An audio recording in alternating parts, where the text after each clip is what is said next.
Wilujeng sonten pamirsa, kuring Melvin Stefano hadir dina Hardeng News minggu ieu. Barita utama dinten ieu viral di media sosial, hiji video anu diunggah ku akun TikTok Lovin Brunet nembongkeun kalakuan anu kirang marenah ti sababaraha budak awewe ngora. Maranehanana ngarekam sareng seri-seri ka hiji indung anu serius keur nitenan poster film Kingdom Planet of Apes.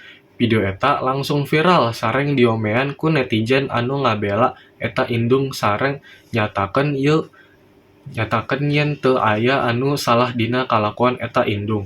Video ieu meunang kecaman anu lega ti netizen anu ngabela eta indung sareng ngecam kalakuan tilu budak awewe eta.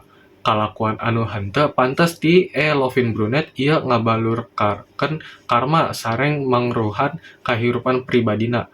Dina surat pengumuman resmi ti Honda Mitra Sahati Jaya Bogor anu diunggah ku akun Twitter Unmagnetism menyatakan yen eta netizen anu kasangkut geus dipecat ti perusahaan eta lantaran kalakuanna teu luyu sareng visi sareng misi perusahaan.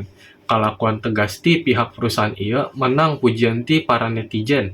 Kanggo informasi lengkapna tetep wae sareng kami di Hardang News.